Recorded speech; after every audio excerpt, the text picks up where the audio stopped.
Michel Turcotte de la Polyvalente de l'Érablière, Commission scolaire des Draveurs en Outaouais. Salut Michel. Alors bonsoir. Dans ton cas, tu as décidé de prêcher par l'exemple pour montrer ce que c'est que la persévérance.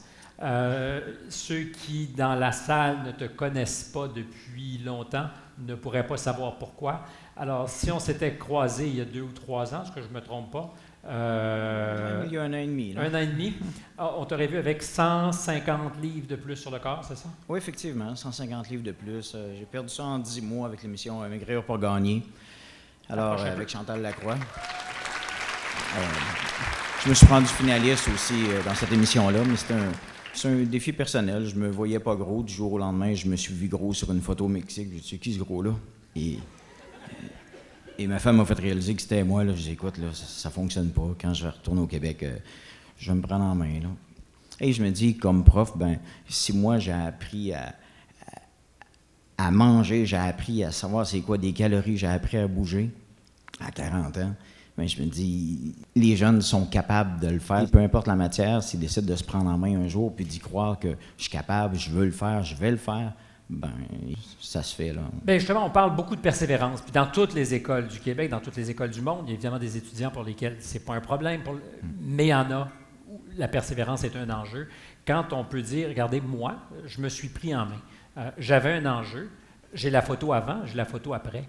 Est-ce que ça rend la communication avec les élèves différente? C'est le côté de, tu es capable d'atteindre ton but. Si tu veux le faire, peu importe la difficulté, tu vas le faire.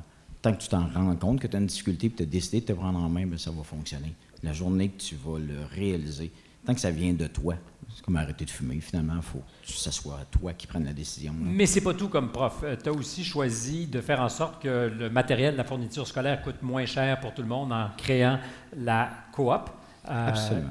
Une coop qui a été récompensée dans un concours d'entrepreneuriat, d'ailleurs. Oui, absolument. On a gagné plusieurs prix, des prix coup de cœur, des prix entrepreneuriat.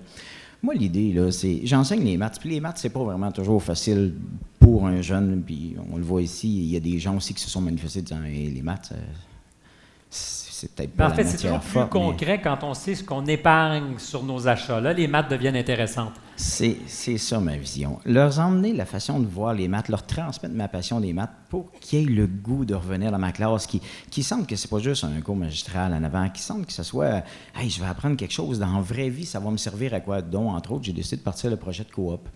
La coop scolaire, c'était de fournir de l'équipement, de tout ce qu'ils ont besoin dans leur étui à crayon, de tout ce qu'ils ont besoin dans leur quotidien, autant de la calculatrice au livre ou n'importe quoi, et à des prix vraiment abordables. Mais je réunis un groupe d'élèves qui étaient intéressés de participer au projet. Qui administre avec toi la coop? Et toutes les étapes de l'administration sont faites en collaboration, eux et moi. Donc, on est vraiment une entreprise avec avec une vraie ligne téléphonique, avec un vrai... on fait un vrai business. Une vraie business, un rapport d'impôt, on fait la comptabilité, mais j'implique les jeunes dans toutes les étapes, autant la vente que de faire le facing, de faire la promotion, de faire les publicités, de compter l'argent. Et là c'est un 20 $ réel. Quand les apprentissages deviennent concrets, c'est tellement plus le fun. Il y a un but, et les mathématiques dans la vie, ça va nous servir tous les jours, là. Surtout quand on a des profits à compter, c'est super Absolument. bon. Merci beaucoup, bravo. Une autre histoire inspirante.